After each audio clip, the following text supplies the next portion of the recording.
I accompanied my wife to the hospital for her prenatal checkup, and there I ran into my former brother-in-law, whom I hadn't seen for a long time. He glanced at me and, just like before, started blaming me. At your age, you're still pulling disappearing acts. Can't you be a little more responsible and stop making my sister worry all the time?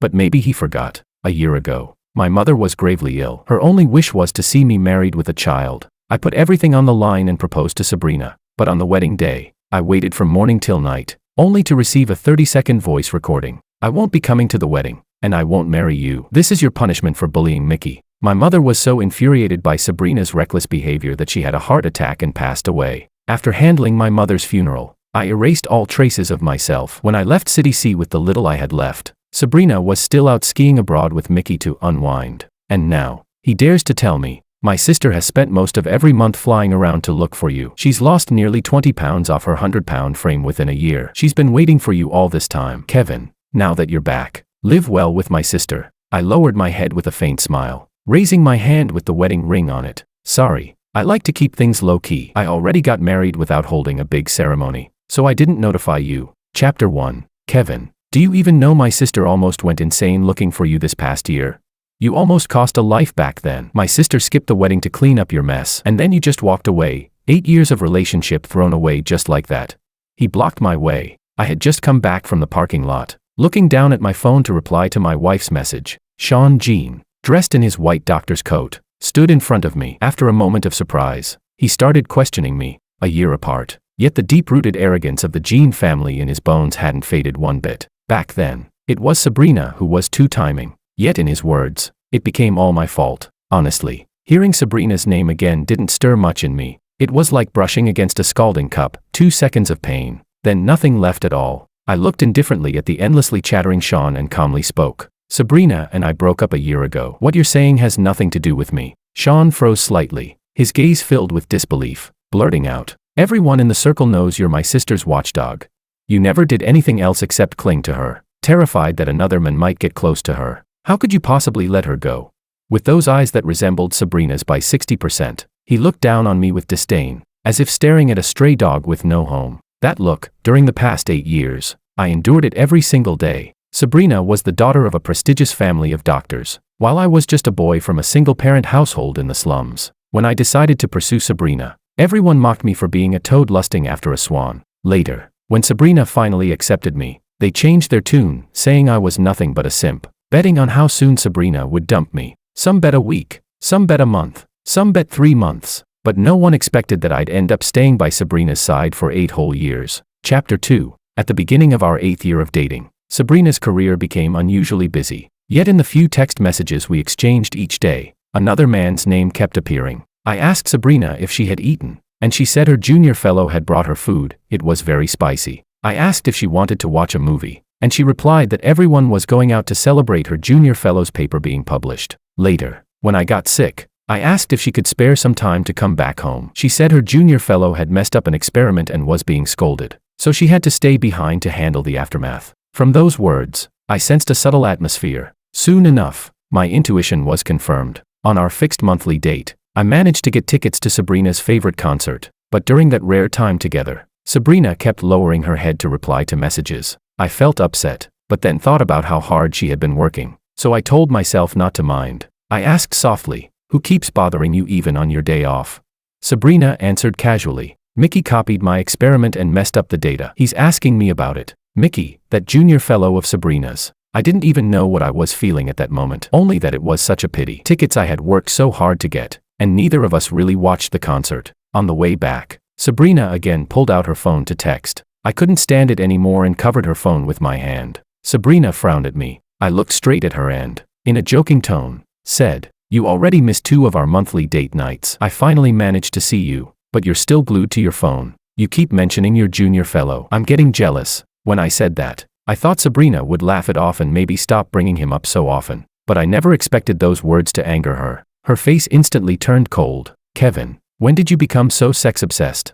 "I'm just helping him grow faster. That's all." After that night, Sabrina started a cold war with me. She stopped replying to my messages altogether. On the 3rd day of silence, I received a text from her. "No appetite. Cook me something light and bring it to the lab." To me, this looked like a sign of reconciliation. So I took leave from work and went straight to the market to buy groceries. The moment the food was ready, I rushed to deliver it to the lab. But when I opened the door, I saw Sabrina squatting in front of a man, gently massaging his leg. That cold, aloof voice I had praised countless times was now incredibly tender. "How is it? Feeling better?"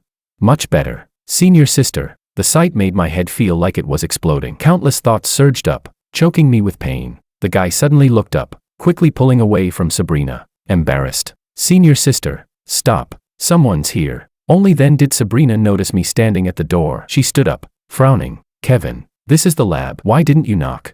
Expressionless, I gave a mocking laugh. If I had knocked, I wouldn't have seen what just happened. The guy stood next to Sabrina, stuck his tongue out, and muttered an explanation. "Brother, you misunderstood. I had a cramp and couldn't keep working. Senior sister was just helping me massage it." Sabrina walked over to me, reaching for the lunchbox. "We're short-staffed right now. Mickey isn't feeling well and has no appetite. He hasn't eaten yet. Just give me the food." She said it lightly, as if it was the most natural thing in the world. But all I could do was laugh at myself, realizing I was nothing but a clown. The stabbing pain in my chest made me blurt out, "His leg hurts, so you kneel down to massage it. He has no appetite, so you end the Cold War by asking me to cook for him." "Sabrina, since when have you been so considerate towards someone else?" I thought I was shouting with all my heart, but my voice came out hoarse, barely audible. Sabrina, on the other hand, didn't think she was wrong at all. She replied coolly, "Mickey is an irreplaceable member of our team. If he's in good condition, our research can move forward faster. Can you stop forcing your complicated notions about men and women onto us?" I looked at her deeply, then turned to leave with the lunchbox in hand. That meal, I'd rather feed it to a dog. But the next second, Sabrina yanked the lunchbox out of my hands. I stumbled, fell hard to the ground with the food. 2 hours of carefully prepared dishes turned into a pile of garbage. Sabrina's face darkened as she scolded coldly. "Causing a scene like this in the middle of the day, are you satisfied now?"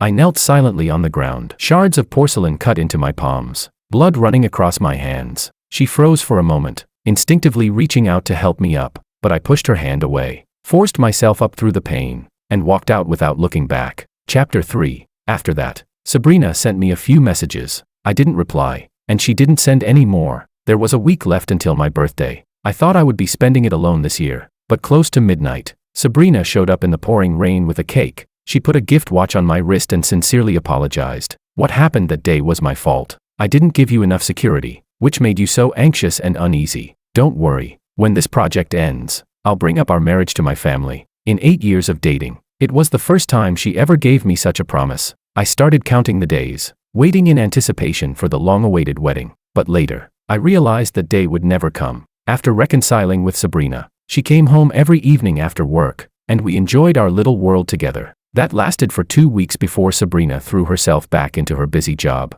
One night, I was out entertaining clients with my boss. When the dinner ended, I spotted Sabrina and Mickey eating together in a corner of the restaurant. Before I even got close, I heard Sabrina speak slowly. "This meal is to thank you for your advice. Otherwise, I wouldn't have been able to soothe him. He used to be obedient and understanding. He was never like this before. Honestly, that day I dragged you into trouble." Mickey suddenly looked up in my direction, grinning. He raised 3 fingers to Sabrina. "Senior sister, I heard you've been with Kevin for 8 years. Why aren't you married yet? Do you really still love Kevin? I don't want to see you spend your life with someone you don't love. And I don't like that you're wasting Kevin's youth either. Guy's youth is just as important. You know. Tell me. I promise I won't tell anyone else." I froze in my tracks. Then Sabrina stayed silent for a few seconds before speaking softly. "A dish, no matter how delicious, after eating it for years, you'll get tired of it. But if you suddenly cross it off the menu, I can't bring myself to let go. Let's just leave it at that." In that instant, it felt like cotton was stuffed into my chest, suffocating me. I walked straight to Sabrina, picking up a glass from the table. When she saw me, she instinctively put her hand in front of Mickey. "Kevin, what are you doing here? Were you following me?" Watching her movements, hearing her accusations, my heart throbbed painfully again. I couldn't bear it anymore. I poured the glass of alcohol over Sabrina's head. The surrounding diners were drawn to the scene, stealing glances. Mickey, distressed, quickly wiped Sabrina's face. "Kevin, no matter what, you can't treat senior sister like this." I ignored Mickey's fake concern and stubbornly stared at Sabrina. She gently pushed Mickey aside, wiped her face, and spoke in an icy voice. "Kevin, no wonder you have no friends. No wonder no one wants to be near you. With this kind of temper, who could tolerate you?"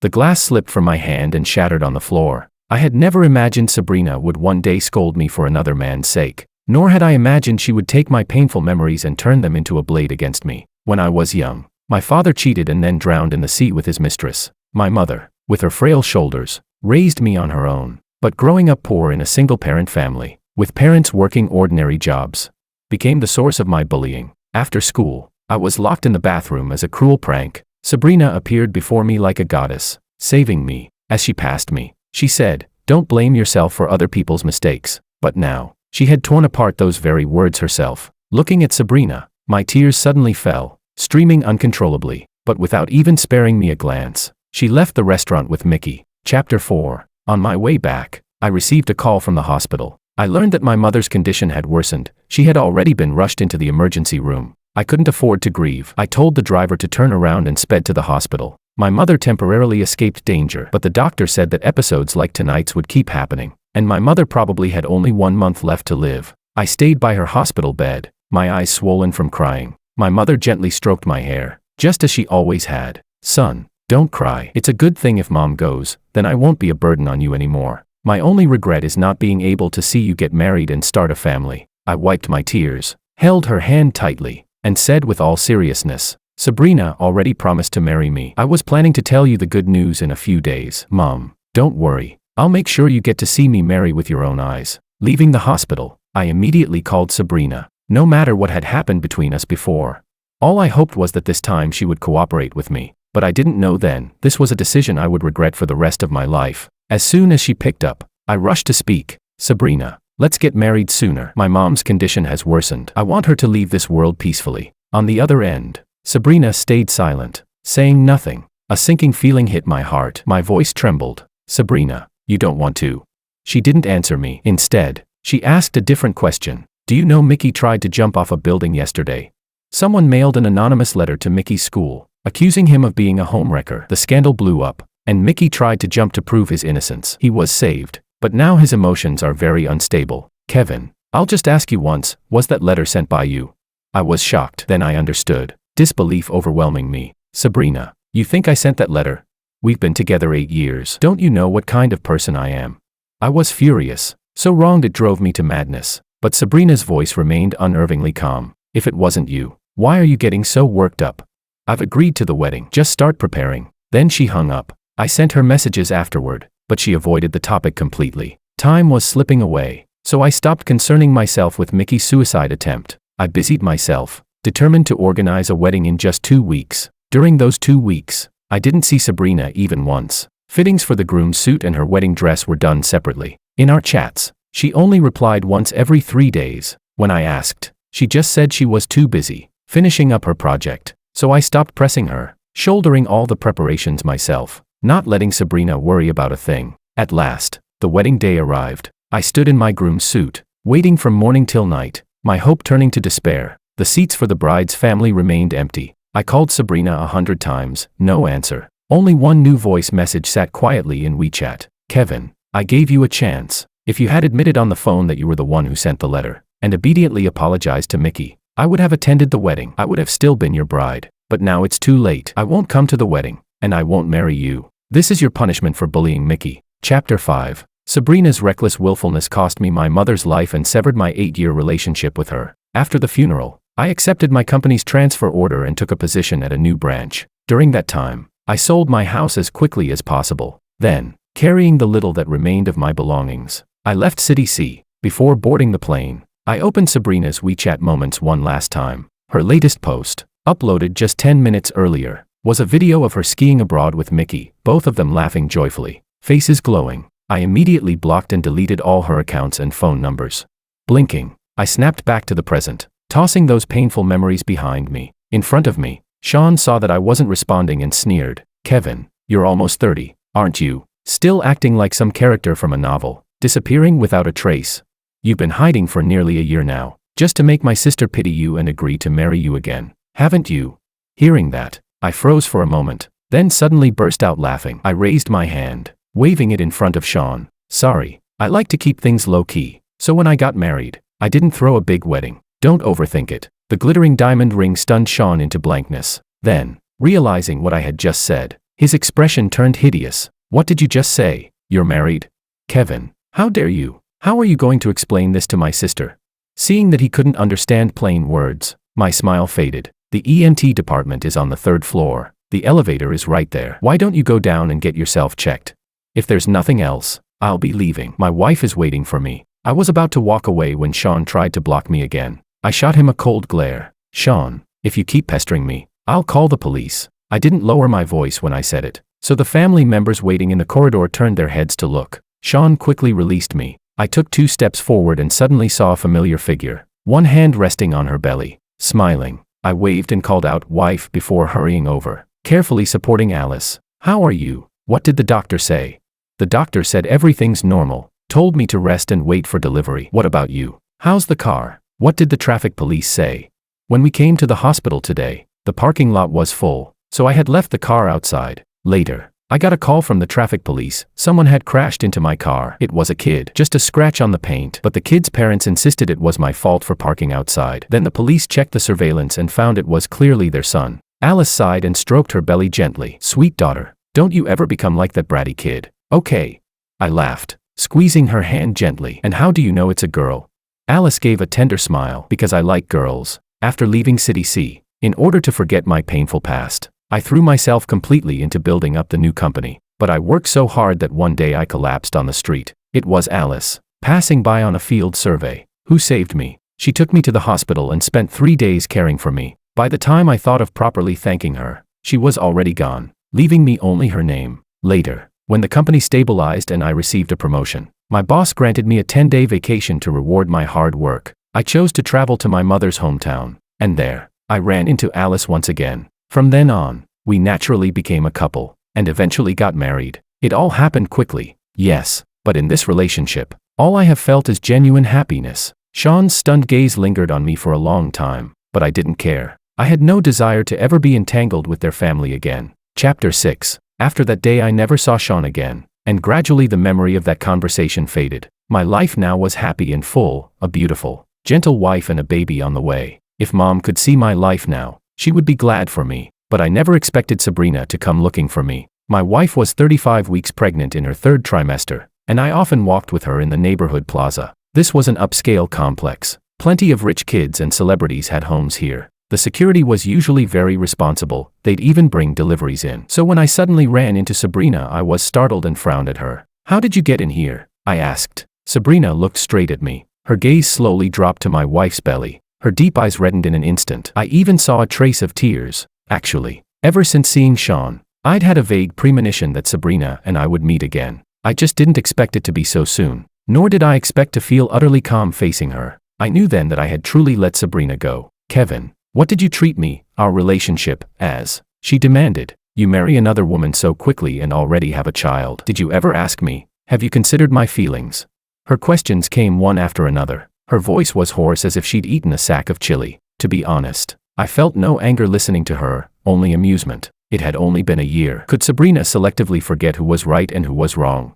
As if I were the one who had wronged her. I put my wife slightly in front of me and looked at Sabrina with a half smile. Yes, the one who promised to marry you and then didn't show up at the wedding was obviously some alternate version of you. Our pure, innocent Miss Jean is blameless. How ridiculous. Sabrina, who do you think you are to me? I got married and had a child. Do I need to file an application with you first? I glanced at my watch. There were 5 minutes left before the exercise ended. I told my wife to go home first. I couldn't continue in such an unlucky mood. As we turned to leave, Sabrina blocked our way. She and Sean truly were siblings. Even their hobby of stopping people was the same. Seeing Sabrina step closer, I reflexively covered my wife's belly and snapped. "Stop. Don't come any closer." Sabrina realized her loss of composure and halted. As if stung by my protectiveness, she forced a bitter smile and said, "I didn't mean anything. I just wanted to have a proper talk with you. I never intended to break up with you. I wanted to punish you. That anonymous letter you wrote nearly killed Mickey. He threatened to call the police and accuse you of slander. I couldn't just watch you get arrested. I couldn't stay indifferent. I thought, if we can't get married that time, then we'll do it next time. But I didn't expect you to give me no chance at all." I understood then. All the chain reaction had started from Sabrina's presumptions. After 8 years together, when trouble arose, her first response was to question and probe me. She never thought to trust me. Sabrina's words came out incoherent. Her eyes were bloodshot and she looked pitiable, but I felt nothing but disgust. I cut her off without hesitation. Are you done? I said. After 8 years, you'd rather believe someone you've known for 3 months than trust me. What right do you have to question me? You make it sound noble. Mickey tried to kill himself. You thought I sent the anonymous letter, so you were afraid I'd be arrested. I wish you had reported me back then and had me arrested. At least then I wouldn't have been smeared by you people for so long. I waited from morning till night on our wedding day. I called you 100 times. What I got in return was humiliation, shame, and my mother's life. I told you my mom was dying and that she wanted to see me married before she left. I begged you, even if it meant putting on an act, just cooperate this once. But you destroyed everything, and you killed her. My face was calm, but my voice broke with sobs. I had never imagined Sabrina would. For such an absurd reason, let me walk alone through those humiliating, unbearable days. That wedding was the most regrettable decision I had ever made in my life. Chapter 7. Sabrina tried to explain. When Mickey tried to jump, we checked the surveillance. I saw a man with a similar build to yours. He was even wearing clothes like yours. So I thought, did you actually see that person's face with your own eyes? Did you actually hear that person speak? Sabrina went pale and shook her head. I was furious and hurt. There are so many people with similar builds, and so many people wear the same clothes. You put those two things together and think I would grandly send that letter. Don't you find that strange? Don't you think someone deliberately arranged for you to see that? I can't believe you didn't consider that. Yet you stubbornly pinned the blame on me with not a shred of evidence. Compared to me, someone you've been with for 8 years and are tired of, you prefer your younger junior fellow. So all you can think about is getting justice for him. Sabrina seemed about to argue, but I cut her off immediately. Don't deny it. Our wedding was ruined. And when I left City C, you were in Switzerland skiing with Mickey, weren't you? That's it. I don't want any contact with you. Please leave. Hearing that, Sabrina staggered for a moment, then steadied herself and slowly shook her head. No, I came here today to take you away. I admit I was wrong before. Let me take care of you from now on. Kevin, let me make it up to you. I stepped forward and slapped her hard. Sabrina wore the bright red fingers marks and forced a smile. If hitting me makes you feel better, if it will make you forgive me, then hit me more. No, one slap is already disgusting enough. If I hit you again, this hand would be useless. I took a wet wipe from my small bag and, in front of Sabrina, cleaned each finger one by one. Watching that, Sabrina's eyes stung. Kevin, do you really want to be so distant with me? She asked. I still love you. Just get a divorce and I'll accept you and your child. I'll raise her as my own. I gave a cold laugh. Sabrina, you're full of hot air. What use are your promises? I took out my phone and called property management to have Sabrina escorted out. Seeing how merciless I was, Sabrina's voice trembled as she called my name. I ignored her. Security soon arrived and led Sabrina away. Watching her being taken with her arms restrained, leaving in such an embarrassed state, I turned my gaze away calmly. Later, the head of community security came to my door carrying a small fruit basket to explain. Sabrina had been able to get in because she bribed a new security guard. That guard had since been dismissed and will never be hired again. On the way home, Alice gripped my hand anxiously. Honey, are you okay? She asked. I thought for a moment and decided to tell her that Sabrina had come by. Alice and I had only known each other for about a year, but she was sincere and wholehearted. She held nothing back with me. 1 month into our relationship, I saw a post about counting moles and, curious, asked Alice how many moles she had. Blushing, she leaned in and told me the number. Later in bed, when she was in a playful mood, she'd excitedly point to the moles on her shoulder and chest and make me count them. Once I'd counted them all, she'd cuddle me and act spoiled. Honey, I would never lie to you, she'd say. Alice always knew about my 8-year relationship. I had briefly told her what happened before. She held me and said we would have many more 8-year stretches together. I was someone who needed affection. Alice had helped me recover from the double blow of losing my mother and my breakup. Alice was undeniably important. Chapter 8. After what happened today, Alice furrowed her brows and began packing clothes. Seeing her suddenly rushing about, I asked, "What are you doing?" Alice's face was serious. "Honey, I'm afraid that woman will come disturb us again. Let's move to my parents' place. They've been urging us for a while, and besides, there are maids, helpers, and security there. She wouldn't be able to get anywhere near you." Seeing her acting as if we were facing a great enemy, I stepped forward and pinched her cheek. "What are you afraid of? She doesn't dare do anything to me. And so what if she comes? If she comes once, I'll drive her away once."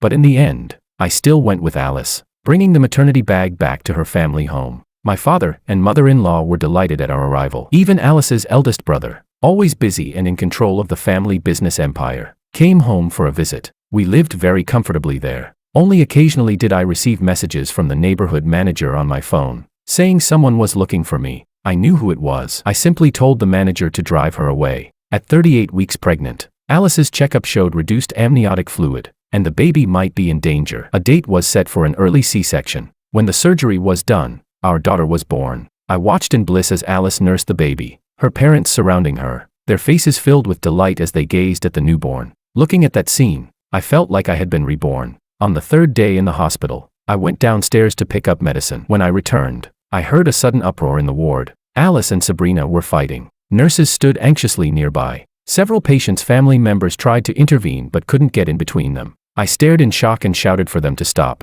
The moment Alice heard my voice, she froze and released Sabrina. But Sabrina took the chance to slap Alice hard across the face. Alice winced in pain, baring her teeth, then looked at me with aggrieved eyes. I couldn't take it anymore. I strode over to Sabrina and slapped her twice. This slap is for my wife. This one is for myself. My wife just gave birth, and you dare come disturb my peace. Sabrina, where are your manners? Without looking at Sabrina's expression, I pulled Alice back into the ward. From Alice I learned that Sabrina had shown up at the hospital early that morning, lurking in the nursery, staring furtively and even trying to touch our baby. At first Alice thought the woman was a kidnapper, so she fought back. Only during the scuffle did she realize it wasn't a kidnapper, it was a romantic rival. I couldn't believe Sabrina would be this crazy, this obsessive, that she would actually find us here. Even so, I still had no intention of meeting her. That changed on the day my wife was discharged. I bundled Alice and the baby up tightly and went downstairs. By the front gate I ran into Sabrina, drawn, exhausted, her face drained of color. When she saw me she strode over, voice pleading, "Kevin, I want to talk. Can you give me a few minutes?" I decided it was time to have one serious conversation with Sabrina. If I didn't deal with this, who could stand being disturbed like this again and again?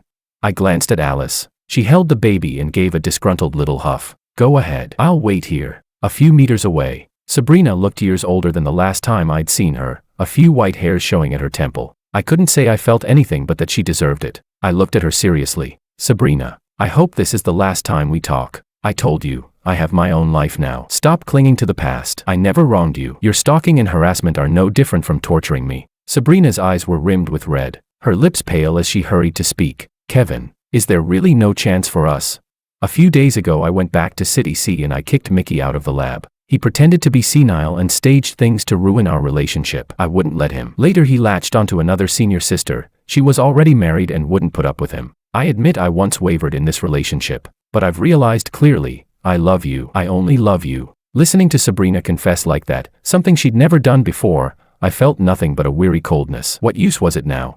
I refused her again without hesitation. "The rift between us is not something your momentary wavering can fix. When I see you, I see the image of my mother dying in my arms. When I see you, I have nightmares." Sabrina's lips trembled. The tears she had held back finally fell. I said nothing more. I turned and walked back to my wife and daughter. I had found my happiness. This was my happiness.